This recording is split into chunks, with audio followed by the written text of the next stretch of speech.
Assalamualaikum warahmatullahi wabarakatuh. Perkenalkan, nama saya Indah Nur Afifah dari kelas 10A. Di sini saya akan membahas materi pendidikan Pancasila pada bab 2 tentang Undang-Undang Dasar Negara Republik Indonesia tahun 1945. Yuk simak baik-baik videonya. Undang-Undang Dasar Negara Republik Indonesia tahun 1945. Apa itu Undang-Undang Dasar NRI tahun 1945? Undang-Undang Dasar Negara Republik Indonesia tahun 1945 adalah konstitusi dan sumber hukum tertinggi yang berlaku di Republik Indonesia. 1. Pengenalan konstitusi dalam pengalaman hidup sehari-hari. Ada dua materi utama yang akan dibahas dalam bagian ini, yaitu berkenaan dengan Konstitusi UUD NRI tahun 1945 sebagai hukum dasar tertulis, dan identifikasi pasal atau ayat dalam Konstitusi UUD NRI tahun 1945 yang terkait dengan kehidupan keseharian kita. Berikut diuraikan secara singkat tentang kedua materi tersebut. Konstitusi UUD NRI tahun 1945. Konstitusi merupakan pernyataan tentang bentuk dan susunan suatu negara yang dipersiapkan sebelum atau sesudah berdiri sebuah negara. Konstitusi sebuah negara merupakan hukum dasar tertinggi yang berisi tata penyelenggaraan negara. Perubahan sebuah konstitusi akan membawa perubahan besar terhadap sebuah negara, bahkan termasuk sistem bernegara, yang semula demokratis bisa menjadi otoriter yang karena disebabkan perubahan konstitusi. Konstitusi merupakan hukum yang paling tinggi serta paling fundamental sifatnya. Oleh karena itu, konstitusi sebagai hukum tertinggi sebuah negara harus dimaksudkan untuk mencapai dan mewujudkan tujuan tertinggi bernegara. Ada dua macam konstitusi, yakni tertulis dan tidak tertulis. Indonesia memiliki UUD NRI tahun 1945 sebagai konstitusi tertulis dan konvensi. Dalam Kamus Besar Bahasa Indonesia KBBI, konvensi adalah permufakatan atau kesepakatan terutama mengenai adat, tradisi, dan sebagainya. Contohnya adalah pidato presiden setiap tanggal 16 Agustus. Amandemen UUD NRI tahun 1945. Amandemen adalah perubahan resmi dokumen resmi atau catatan tertentu, terutama untuk memperbagusnya. Amandemen ini merujuk pada perubahan perundang-undangan sebuah negara. Secara garis besar, perubahan paksa amandemen adalah sebagai berikut. 1. Mempertegas prinsip negara berdasarkan atas hukum pasal 1 ayat 3 dengan menempatkan kekuasaan kehakiman sebagai kekuasaan yang merdeka. Penghormatan kepada hak asasi manusia serta kekuasaan yang dijalankan atas prinsip due process of law. Yang kedua, mengatur mekanisme pengangkatan dan pemberhentian para pejabat negara seperti hakim. Yang ketiga, sistem konstitusional berdasarkan perimbangan kekuasaan check and balance, yaitu setiap kekuasaan dibatasi oleh undang-undang berdasarkan fungsi masing-masing. Undang-Undang Dasar NRI tahun 1945 dalam kehidupan sehari-hari, kalau kita cermati pasal-pasal yang ada dalam UUD NRI tahun 1945, ada banyak pasal yang bersentuhan langsung dengan kehidupan seluruh warga negara. Berikut adalah beberapa pasal yang dimaksud. Pasal 27 terkait dengan hak dan kewajiban warga negara. Pasal 28A sampai 28J terkait dengan pemenuhan hak asasi manusia (HAM). Pasal 29 terkait dengan jaminan beragama. Pasal 30 terkait dengan bela negara. Pasal 31 dan 32 terkait dengan pendidikan dan kebudayaan perekonomian nasional. Pasal 33 dan 34 terkait dengan kesejahteraan sosial. Yang kedua, pengenalan norma dalam kehidupan sehari-hari. Sebelum masuk ke pembahasan, kita harus cari tahu dulu nih apa arti norma. Apa sih arti norma itu? Norma adalah aturan atau ketentuan yang mengikat warga kelompok dalam masyarakat yang dipakai sebagai panduan, tatanan, dan pengendali tingkah laku yang sesuai dan berterima. Ada 4 jenis norma, yakni pertama, norma susila.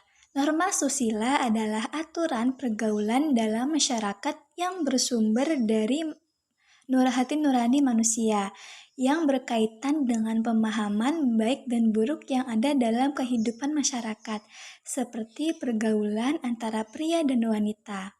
Adalah menghormati sesama manusia, membantu orang lain, selalu jujur, dan baik dalam perkataan maupun perbuatan.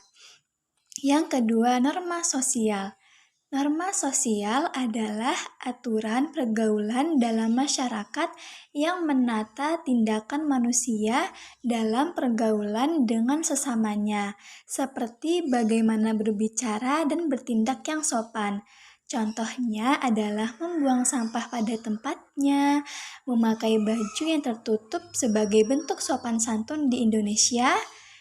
Yang ketiga, buang air kecil dan air besar pada tempatnya. Yang ketiga adalah norma agama. Norma agama adalah aturan pergaulan dalam masyarakat yang bersumber dari ajaran agama.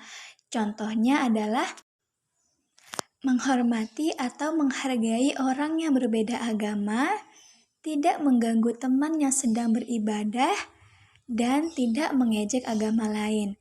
Norma yang terakhir adalah norma hukum. Norma hukum adalah aturan pergaulan dalam masyarakat yang berasal dari peraturan yang dibuat oleh pemerintah dan atau DPR atau DPRD di berbagai tingkatan. Contoh dari norma ini adalah setiap pengemudi kendaraan bermotor harus mempunyai surat izin mengemudi SIM dan larangan untuk menyebarkan berita bohong. Yang ketiga, hubungan erat Pancasila dan UUD NRI tahun 1945. UUD NRI tahun 1945 selalu mendasarkan kepada Pancasila yang tertulis dalam pembukaan UUD NRI tahun 1945 beserta rangkaian cita-cita berbangsa dan bernegara, hukum tata negara, tata pemerintahan, hubungan negara dengan warga negara yang diatur dalam UUD NRI tahun 1945, semua mendasarkan kepada 5 sila Pancasila. UUD NRI tahun 1945 adalah hukum dasar dalam peraturan perundang-undangan di Indonesia. UUD NRI tahun 1945 adalah norma dasar bagi pembentukan peraturan perundang-undangan yang merupakan sumber hukum bagi pembentukan peraturan perundang-undangan di bawah Undang-Undang Dasar Negara Republik Indonesia tahun 1945. Yang keempat, membuat kesepakatan bersama. Dalam Kamus Besar Bahasa Indonesia (KBBI), kesepakatan berarti perihal sepakat atau maknanya konsensus. Sedangkan makna konsensus adalah kesepakatan kata atau permufakatan bersama mengenai pendapat, pendirian, dan sebagainya yang dicapai melalui kebulatan suara. Kesepakatan bersama dapat dikaitkan dengan integrasi sosial.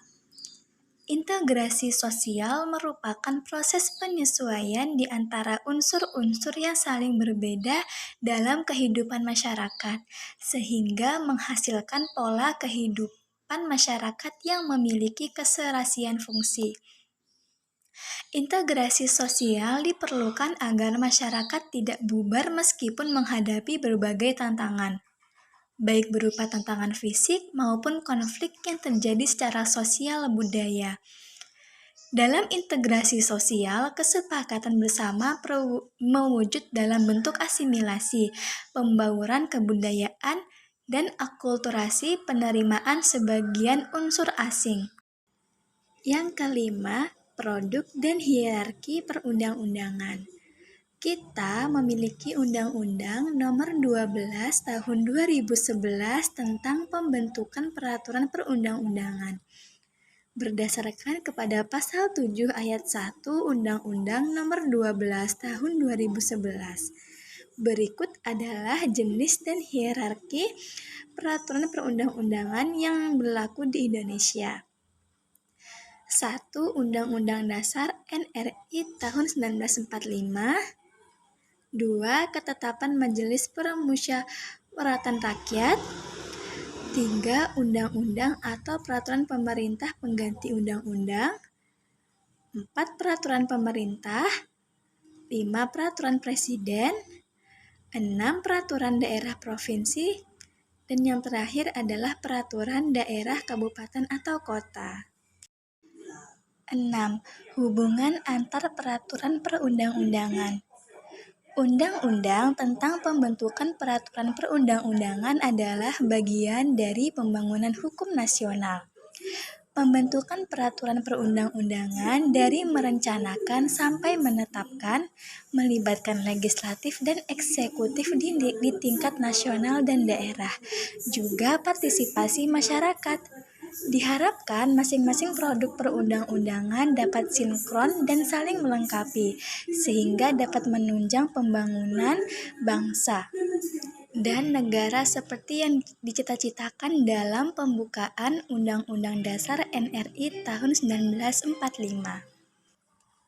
Tata urutan peraturan perundang-undangan dapat kita lihat pada gambar di samping.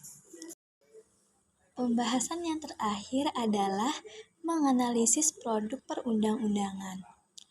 Menganalisis isi produk perundang-undangan. Dari pertemuan kita terdahulu, kita telah mengetahui hubungan antara Pancasila dan Undang-Undang Dasar NRI tahun 1945, serta mengenal jenis dan hierarki perundang-undangan di Indonesia. Pancasila sebagai falsafah dan ideologi, Undang-Undang Dasar NRI tahun 1945 menerjemahkan ke dalam norma-norma hukum yang mendasar.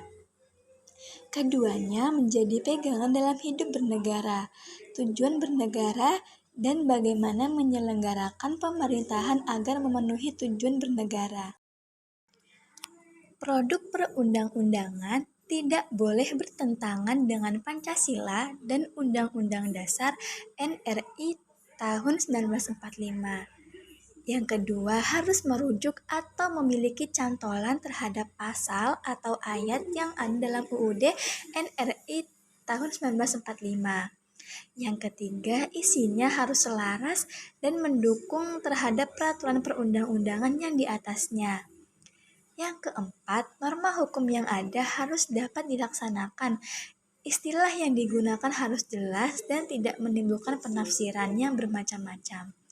Dan yang terakhir adalah harus selaras dengan upaya melayani kepentingan masyarakat, memperhatikan rasa keadilan masyarakat, dan tidak berpeluang terjadinya korupsi. Terima kasih sudah menyimak pembahasan dari saya. Apabila ada kesalahan kata, mohon dimaafkan. Wassalamualaikum warahmatullahi wabarakatuh.